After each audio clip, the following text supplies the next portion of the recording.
우주의 미래 보도록 하겠습니다. 초신성 관측이나 우주 배경 복사의 관측 결과를 근거로 우주는 약 4.9%의 보통 물질과 약 26.8%의 암흑 물질, 약 68.3%의 암흑 에너지로 구성되어 있다고 추정을 합니다. 우리가 지난 영상에서 보았던 이 그래프 다시 한번 떠올려 주시면 되고요. 급팽창 직후에는 중력이 강하여 우주가 감속 팽창을 하였으나 우주가 계속 팽창하면서 물질의 밀도가 낮아지므로 중력의 영향이 줄어들었습니다. 우리는 초고온, 고밀도의 그 한 점에서부터 우주가 생겨났다는 빅뱅 우주론을 배웠습니다. 우리가 이러한 빅뱅 우주론으로 설명하지 못했던 문제점들이 있었습니다. 그래서 그거를 해결하기 위해 빅뱅 직후 급하게 팽창하는 인플레이션 이론, 다시 말해서 급팽창 이론을 도입하게 되었는데 급팽창 이후 우주가 감속 팽창한다 라고 나와 있습니다. 이것은 무슨 말이냐면은 우주가 점점 팽창을 하는데 우주 공간에 있는 별이나 은하들, 다시 말해서 물질의 영향을 더 많이 받았던 시기다 라는 것입니다. 이러한 물질은 서로 잡아당기는 인력이 작용을 하는데 팽창을 하려는 힘을 방해하는 요소로 우리가 생각을 할 수 있겠죠. 그래서 이러한 물질의 영향으로 감속 팽창이라는 것을 했을 거다라고 이야기를 했습니다. 그래서 현재도 이런 식으로 감속 팽창을 할 거다라고 이야기를 하려 했는데 우리는 일회용 초신성의 등장으로 우주가 가속 팽창한다라는 사실을 알게 된 거죠. 그래서 그 가속 팽창시키는 요인을 우리가 암흑 에너지라고 이야기를 했습니다. 그래서 뒤에 암흑 에너지 이야기가 나오는데요. 암흑 에너지의 밀도는 우주의 팽창과 관계없이 일정하기 때문에 다른 것들에 비해 영향력이 커지며 우주의 팽창을 가속시키는 역할을 하고 있다라고 나와 있습니다. 암흑 에너지의 밀도가 우주의 팽창과 관계없이 일정하다라는 것은 우주가 팽창하는 만큼 우주를 구성하는 암흑 에너지의 비율도 커진다라고 우리가 해석을 할 수 있겠죠. 다시 말해서 영향력이 커지게 되고 이러한 암흑 에너지의 영향력으로 우주가 가속 팽창한다라고 이야기를 할 수 있다라는 것이죠. 그래서 현재 우리 우주는 가속 팽창하는 우주다라고 이야기를 했었습니다. 그런데 우리가 이번 영상에서 살펴볼 우주의 미래의 경우 암흑 에너지를 고려하지 않습니다. 이유는 무엇이냐면은 우주의 미래라고 하는 것이 프리드만이라는 과학자가 제시한 모델인데 이 당시에 암흑 에너지의 개념이 등장을 하지 않았기 때문에 암흑 에너지를 고려하지 않았다라는 거. 그 말은 우리 가속 팽창 이야기를 할 수 없다라는 것이죠. 그러면은 본격적으로 한번 보도록 하겠습니다. 우주가 영원히 팽창할지 팽창을 멈추게 될지는 우주 내부에 있는 물질과 에너지 양에 의해 결정이 됩니다. 여기서 물질이라고 하는 것은 우리가 방금 보았듯이 서로 잡아당기는 인력의 역할로 생각을 해주시면 되고요. 에너지라고 하는 것은 팽창을 시키는 힘으로 우리가 편하게 생각을 하면 될 것 같습니다. 만약에 이러한 물질의 양이 에너지의 양보다 크다라면은 영향력이 우주는 수축을 하겠죠. 왜냐하면 잡아당기는 그러한 힘이 더 크기 때문에 수축을 할 겁니다. 반면에 에너지의 양이 크다라고 하면은 우주는 계속해서 팽창을 하겠죠. 그러면 이 두 개의 값이 같은 경우는 어떻게 될까요? 그렇습니다. 그것을 이제 설명하기 위한 단어가 나오는데 그것을 바로 임계밀도라고 이야기를 합니다. 이 단어는 이번 영상에서 중요하게 우리가 이야기를 할 거기 때문에 여러분들 꼭 알아야 되는 것이고요. 임계밀도를 쉽게 표현하자면은 팽창하는 우주와 수축하는 우주의 경계가 되는 값을 뜻하는데요. 우주 팽창을 정지시킬 수 있는 밀도라고 생각을 해도 충분합니다. 다시 말해서 팽창과 그 수축의 경계다라는 것이죠. 그래서 이 경계값을 기준으로 물질의 밀도가 크냐, 작냐, 같냐 이 세 가지를 가지고 미래를 한번 예측을 해보자라는 것입니다. 계속해서 읽어보도록 할게요. 빅뱅 우주론의 모형에서는 우주의 밀도 값에 따라 공간의 곡률이 결정이 됩니다. 여기서 곡률이라는 단어 여러분들 또 처음 들어보셨을 텐데 이 곡률이라고 하는 단어는 휜 정도를 의미하는 수학적 표현입니다. 예를 들어서 이러한 평평한 곡면이 있다라고 해보겠습니다. 평평하기 때문에 휘지 않았습니다. 이때 우리가 곡률은 0의 값을 갖는다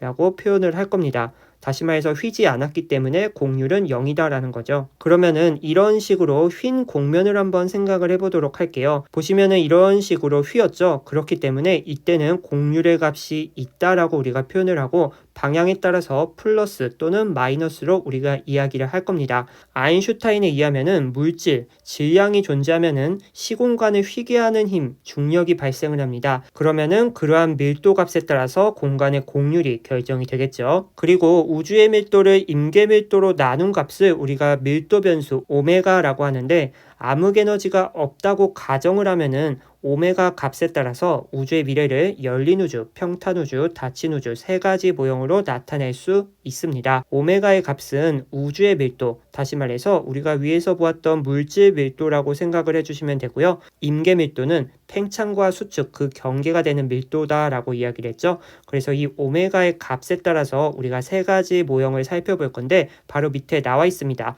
열린 우주, 평탄 우주, 닫힌 우주 이렇게 세 개 나와 있고요. 우리가 이것들을 보기 전에 왼쪽에 있는 모형들을 보면서 이야기를 먼저 해보도록 할게요. 첫 번째, 열린 우주 모형입니다. 이런 식으로 공면이 나타나 있는데 이 공면은 말 한 장 공면이라고도 합니다. 말 한 장이 뭐냐면은 우리가 말을 탈 때 이런 식으로 말 한 장 위에 타죠. 그거랑 닮았다라고 해서 말 한 장 공면이라고 합니다. 중요한 건 아니고요. 이러한 열린 우주는 우주 공간이 휘었습니다. 그런데 이 점을 기준으로 보았을 때 아래쪽은 위로 휘었으나 위쪽은 아래로 휘었죠. 다시 말해서 휘어진 그 방향이 다르기 때문에 이때 공률 값은 마이너스 값을 갖는다라고 이야기를 합니다. 사실 공률이라고 하는 게 대학교 미적분을 배워야 우리가 자세하게 이야기를 할 수 있는데 지금은 그런 상황이 아니기 때문에 우리는 받아들이는 게 가장 편합니다. 그래서 우리는 그냥 마음 편하게 받아들이도록 합시다. 아무튼 이러한 열린 우주 공률이 마이너스 값이다. 그리고 이게 열린 우주인 이유는 서로 다른 방향으로 출발하는 빛을 생각을 해보았을 때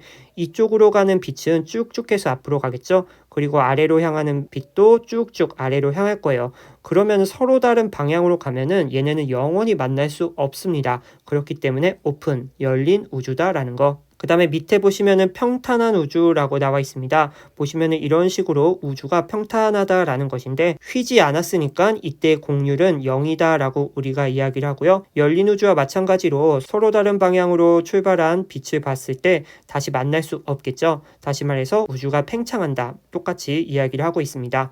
마지막으로 볼 것은 우리 닫힌 우주인데요. 닫힌 우주는 우리 공 모양을 생각해 주면 됩니다. 보시면은 공 모양은 어느 점을 기준으로 하든 그 휘어진 방향이 똑같습니다. 다시 말해서 이때 공률은 플러스 값을 갖는다라고 이야기를 할 거고요. 닫힌 우주에서는 서로 다른 방향으로 가는 빛을 보았을 때 돌고 돌다 보면은 어느 지점에서 만날 수밖에 없습니다. 왜냐면은 공 모양이기 때문에 빛이 뱅글뱅글 돌고 어디선가는 만난다라는 것이죠. 그 말은 닫힌이라는 말에서부터 알 수 있듯이 우주가 팽창을 멈춘다라는 것입니다. 그래서 닫힌 우주는 우주의 팽창이 뭔가 멈추는 그러한 우주 모형이구나. 그래서 우리가 그림으로 간단하게 살펴보았고요. 각각의 우주에 대해서 하나씩 더 자세히 보도록 하겠습니다. 첫 번째, 열린 우주입니다. 우주의 밀도가 임계 밀도보다 작고, 다시 말해서 오메가의 값이 1보다 작다라는 것이죠. 우주의 밀도, 물질 밀도가 한계인 그 밀도보다 작다라고 하는 것은 우리가 목표치보다 더 적게 있다라는 것이죠. 그러면은 잡아당기는 그 인력의 영향이 생각보다 작다라는 것입니다. 그러면 우주는 쿨하게 팽창을 할 수 있겠죠. 그래서 열린 우주에서는 우주가 계속 팽창한다라는 거 기억을 해주시면 되고요. 우리가 옆에서 살펴보았듯이 우주가 음의 공률을 갖는다라는 거. 다음으로는 우리 닫힌 우주를 먼저 볼 건데요. 우주의 밀도가 임계 밀도보다 큰 그러한 우주입니다. 오메가의 값은 1보다 크겠죠.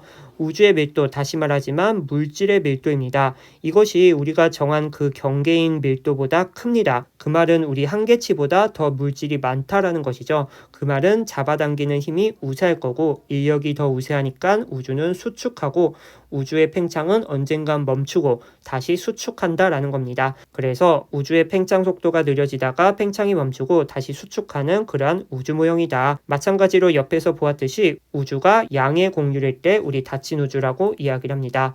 마지막으로 우리 평탄 우주인데요. 평탄 우주는 열린 우주와 닫힌 우주의 그 중간입니다. 다시 말해서 우주의 밀도가 임계 밀도와 같고 오메가의 값이 1이다라는 거죠. 임계 밀도와 우주의 밀도가 같으니까 팽창을 하기는 하되 겨우 지속하는 모형이다라는 거죠. 그래서 열린 우주와 닫힌 우주의 중간 상태를 계속 유지하면서 팽창을 겨우 지속하는 우주 모형이다.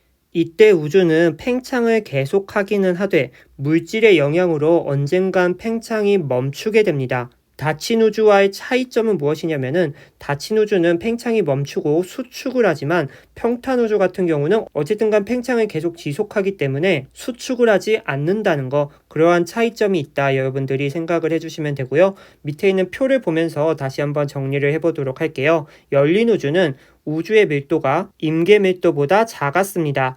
다시 말해서 우리가 정한 그 한 개의 밀도보다 물질 밀도가 더 작다라는 거고, 이것은 계속해서 팽창한다라는 것을 의미하겠죠. 이때 우주의 공률, 다시 쓰지만 음의 공률입니다.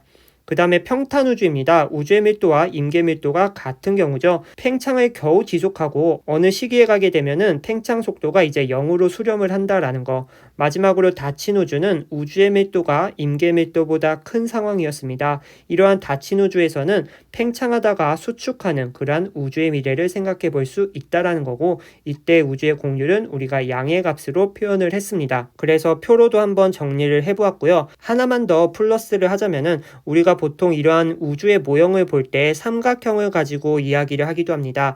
평탄한 우주 같은 경우는 삼각형을 우리가 알고 있는 삼각형 그대로 그릴 수 있습니다. 다시 말해서 내각의 합이 180도인 삼각형을 그릴 수 있는데, 열린 우주 같은 경우 우리가 이런 식으로 삼각형을 그리고 싶어도 휘었기 때문에 우리가 알고 있는 삼각형을 그릴 수 없겠죠. 다시 말해서 이런 식으로 뭔가 휘어진 삼각형을 그릴 수밖에 없습니다. 그러면 이때 삼각형 내각의 합은 180도보다 작은 경우겠죠. 마찬가지로 닫힌 우주 또한 우리가 알고 있는 삼각형을 그릴 수 없습니다.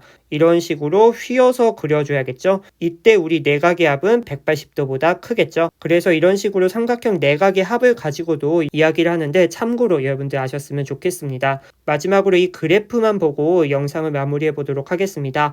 가로축은 시간이고 세로축은 우주의 크기입니다. 보시면은 현재를 기준으로 열린 우주, 평탄 우주, 닫힌 우주 세 가지 모형이 나타나 있는데, 열린 우주는 말 그대로 열렸으니까 우주가 계속해서 팽창을 한다. 다시 말하면은 우주의 크기는 계속해서 커질 것이다.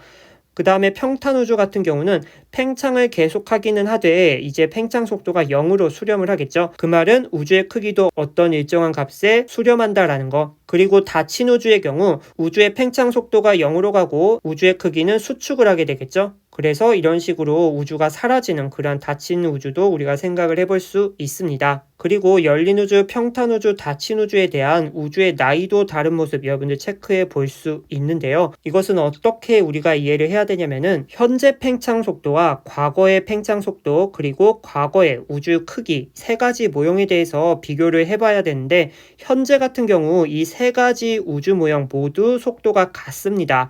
그런데 우리 과거를 한번 생각을 해볼까요? 닫힌 우주를 먼저 생각을 해볼게요. 우리 닫힌 우주는 팽창 속도가 점점 줄어드는 그러한 우주인데, 현재 우주의 크기가 세 가지 모형 모두 같습니다. 그런데 우리 닫힌 우주는 과거부터 현재까지 팽창 속도가 감소했어요. 그럼에도 불구하고 현재 우주의 크기가 평탄 우주, 열린 우주와 같다라고 하는 것은 과거의 팽창 속도가 가장 빨랐다라는 것을 의미하겠죠. 그래서 팽창 속도는 닫힌 우주가 과거에 빨랐고요. 그 다음에 평탄 우주, 그 다음에 열린 우주 순입니다. 똑같은 맥락으로 과거 우주의 크기를 생각해 본다면은 닫힌 우주는 팽창 속도가 빨랐습니다. 그런데 현재 다른 두 가지 모형과 크기가 같다라고 하는 것은 더 작은 크기부터 시작을 할 수 있다라는 거죠. 그래서 과거 우주의 크기는 우리가 반대로 생각을 해주시면 됩니다. 그러면 우리가 우주의 나이를 생각할 때 속도 그리고 거리를 가지고 이야기를 했죠. 그런데 이것을 우주에 맞게 바꾸면은